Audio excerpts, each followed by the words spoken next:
Most teenage girls fantasize about finding their soulmate, running away together, and getting married on a whim. Caroline Crouch was no different in these circumvents. She was a 15-year-old girl who was reading in high school. This young and emotional girl was flattered by a financially well-off pilot who was 27 years old.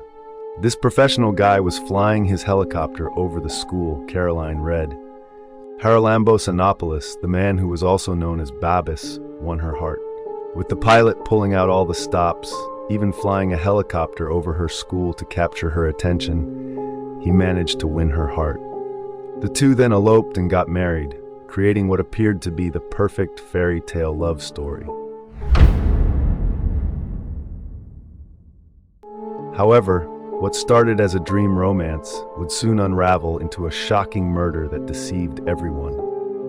On May 11, 2021, around 4:30 a.m., three guys impersonating thieves with accents from Greece and Albania carried out the murder. Caroline, her husband Babis, and their 11-month-old baby were all present when the horrific tragedy occurred. Money was the main target of the attackers, since the couple had secretly placed it in a box of Monopoly board games. Babis had no time to respond, as three guys wearing masks to hide their identities scuffled and overpowered him. With their pistols in hand, they tied Babis up right away and then used duct tape to blindfold him. The intruders then pursued his wife, and he was helpless to stop them. Their 11-month-old kid was asleep nearby when the whole thing happened. The intruders kept demanding to know where the money was, but Caroline had no idea that what seemed like a simple robbery would soon escalate into her tragic murder. Caroline Crouch was a pretty girl who was born on 12th July 2001. She was the daughter of David Crouch and Susan Della Costa. Caroline grew up near the coast and quickly fell in love with the beachside lifestyle. From a young age, she embraced everything the ocean had to offer, becoming passionate about scuba diving and swimming. It was during a lively Good Friday parade in 2017 that she first crossed paths with Babis, the man who would later become her husband. From that day on, their connection grew stronger, leading to a whirlwind romance that would change both of their lives forever. At the time they met, Babis was a commercial helicopter pilot, and Caroline was just 15 years old. 3 years later, on July 15, 2019, the couple got married in Portugal, marking the start of their new life together. Just days before Caroline's tragic death, she and Babis had purchased a plot of land filled with dreams of building their perfect home. They envisioned a beautiful future there, crafting their dream house for themselves and their infant daughter, a place where they could create lasting memories as a family. The couple kept a significant amount of cash and valuable jewelry in their home. They had around €50,000 cash in their home, and they got it from Caroline's parents as a gift to buy land. They kept this huge amount in their home because this time the bank was not too safe to store and save money. However, neither of them couldn't anticipate what would happen on 11th May. A cry for help echoed through the house as Babis, Caroline, and their daughter were overwhelmed with fear. The intruders, relentless in their demands, kept pressing for answers about the money. Desperate to put an end to the nightmare that had befallen them, Babis finally revealed the exact location where the money was hidden, hoping it would be enough to make the torment stop. The money that Babis and Caroline had hidden away for their dream home was taken by the intruders when they opened the Monopoly board game box. But they stayed put. They were all still going around robbing jewels and other valuables that were worth a lot of money. The looters demanded more, but Babis and Caroline had given up everything and pleaded for their daughter's life as well as their own out of desperation and terror. Babis could hear his wife's terrified screams as the intruders threatened their 11-month-old infant with a firearm. Though blindfolded, he fought desperately against his restraints, but the rope around his neck was so tight that he kept slipping in and out of consciousness. He eventually passed out and only regained his senses after some time. When he came to, he realized that the intruders had left the house. The only sound that filled the air was the heartbreaking cries of his infant daughter, echoing through the silent room. Just after around 30 minutes of this incident, Babis got closer to the phone and made a call to the emergency call. He then shouted, cried, and asked for help as soon as the call connected. Babis also asked the emergency service to send an ambulance to his location as soon as possible. However, the whole call was full of muffled words as he was tied with rope and tape. At around 6 a.m., responders arrived on the scene, racing up the front steps to get inside. What they found was nothing short of a nightmare. The living room and kitchen looked like a tornado had ripped through. Drawers were yanked open and emptied, with clothes and personal items scattered everywhere. And there, among the mess, was an open Monopoly box, the same box where Babis and Caroline had hidden their money. The place was completely ransacked, a clear sign of the intruders' frantic search for valuables. On the couch in the main room, they discovered a security camera. The camera was on the couch, its memory card missing, and it seemed as though it had been torn from the walls. The body of a white and brown husky puppy that had been killed with her own leash hung from the stairway. Babis was discovered on the main bedroom floor. His wrists and feet were shackled behind his back, and duct tape encircled his lips and eyes up to his neck. One responder found Caroline lying on the bed and found their baby sitting beside her and crying loudly. They observed the situation of Caroline and declare that she is dead. Responders quickly noticed Caroline's pale complexion and immediately determined that she had been murdered.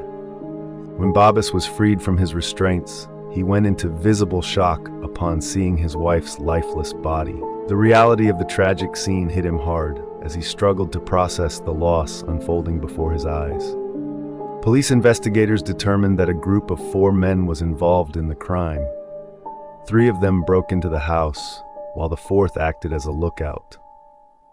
After carefully analyzing the evidence, they reconstructed the sequence of events, detailing everything from the initial break-in to the tragic murder and the intruder's swift getaway.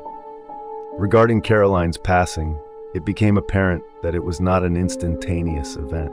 The girl, aged 20, experienced an attack that lasted for about half an hour. Several bruises on her body indicated that she had been retaliated against, and those on her lips and tongue suggested that she had been using a sharp tool. There were no indications of sexual assault. Despite the significant damage the intruders caused to the couple's home, there has been no hard evidence of their presence, despite investigation and conjecture. The hood of one of the intruders was the only item emergency responders discovered inside the residence. It was determined that the hood must have dropped when Babis was retaliating based on how he had characterized the incident. Even though it was a little piece of evidence in a case this size, Babis was able to identify the offender thanks to the hood falling off. Drawings of a tall, overweight, dark-skinned person were made using the information that Babis provided. Though disoriented, Babis managed to recall the firearms used by the intruders, a black pistol and a silver Colt. Investigators later uncovered that the intruders had made off with 10,000 euro in cash, along with jewelry worth 20,000. The police concluded that this crime was executed by seasoned criminals who had meticulously watched the family, waiting for the perfect opportunity to strike. A police spokesperson described the attack as exceptionally brutal and violent, labeling it as the work of individuals displaying a complete lack of empathy and a distinctly antisocial personality. One thing about the incident that the investigators were positive about was its premeditation. The intruders assumed the couple had money stashed away in the residence, which is why they made such an assumption. The police questioned Babis and Caroline's inner circle based on this supposition. They thought the group had received a tip. In addition to these questions, nearby residences and businesses' security camera video was also reviewed. In the recording, the police recognized a motorbike and a dark-colored car that were riding about the couple's home the morning of the murder.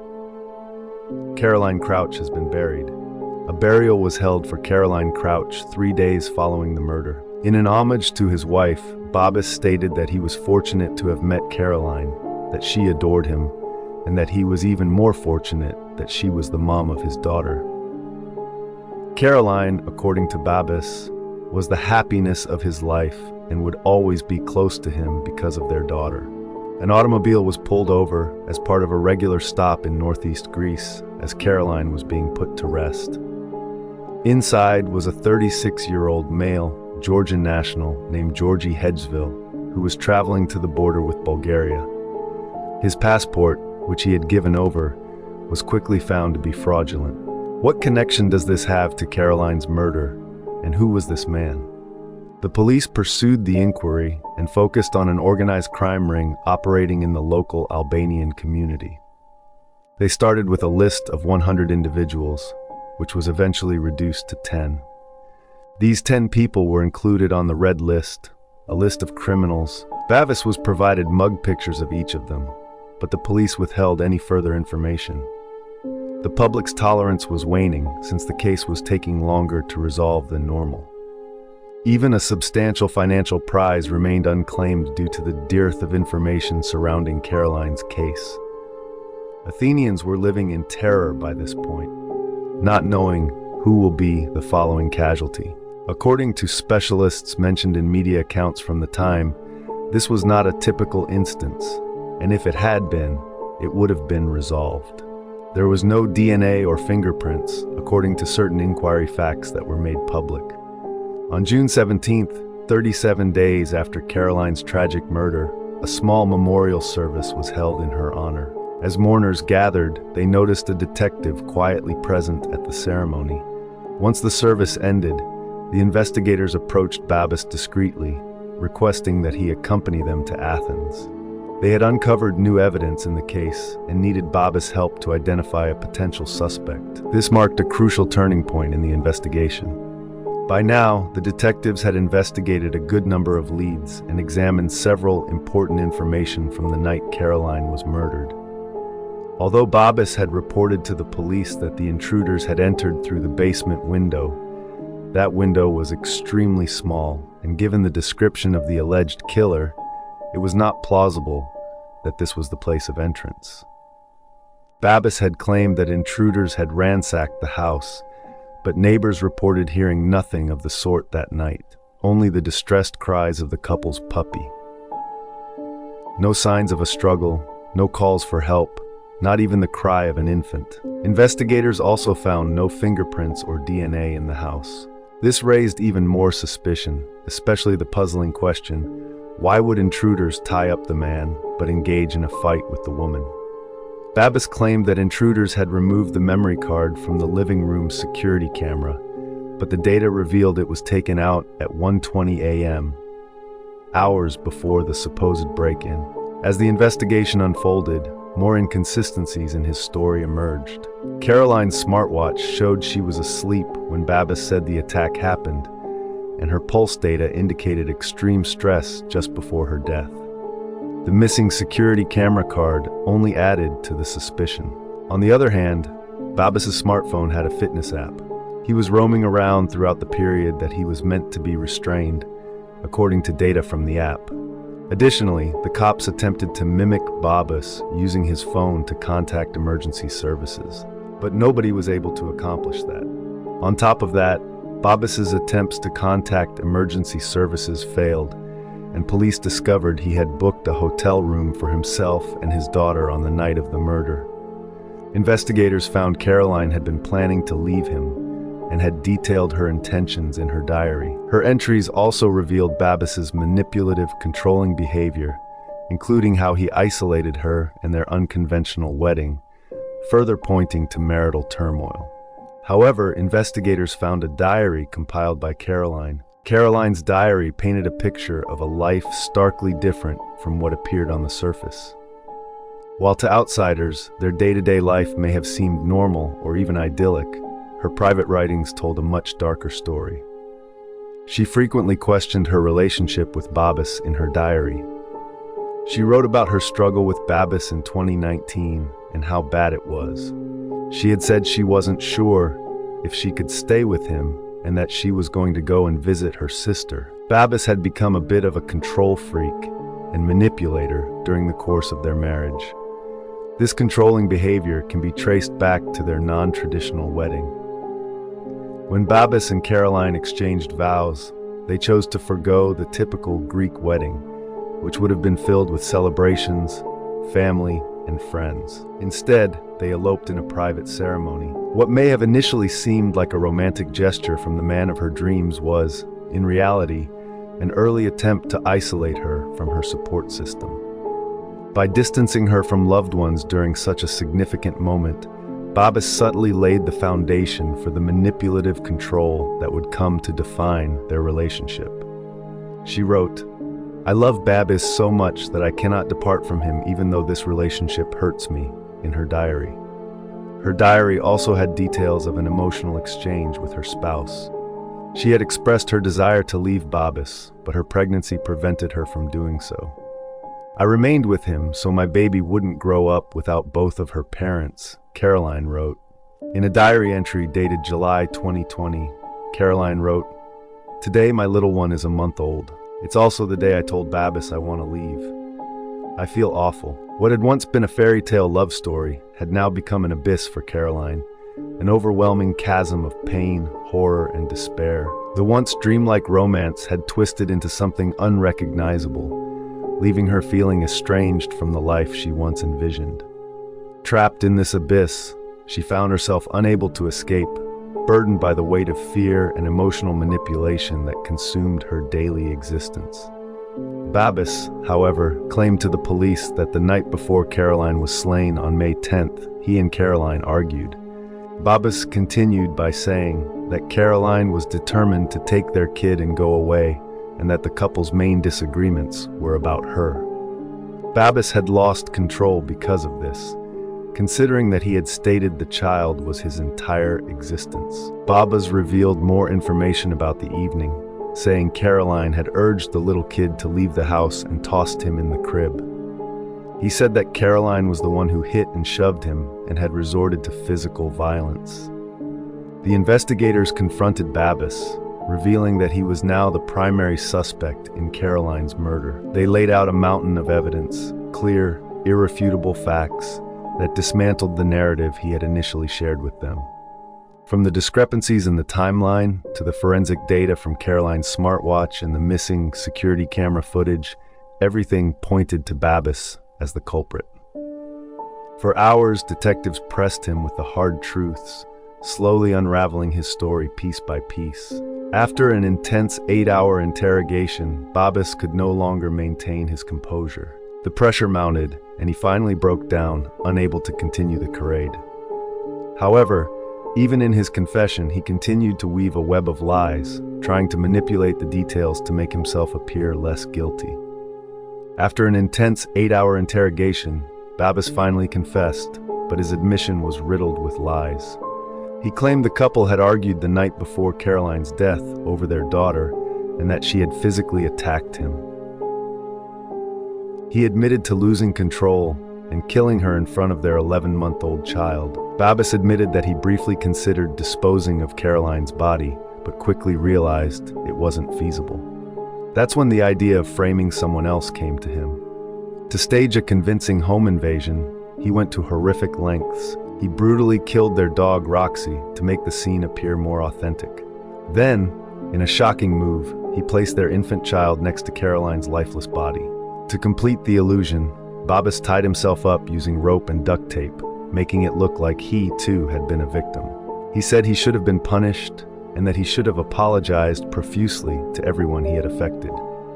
Even though he felt that what he had done was wrong, he attempted to place the responsibility on Caroline, claiming that following the birth of the couple's sole child, he had become erratic and hostile. A youngster now destined to grow up without her mother, an infant who, since her mother was cruelly murdered by the man she once loved, won't ever know who her mother was. In May 2022, Babis was charged and convicted of premeditated murder, providing false statements to the authorities, and animal cruelty.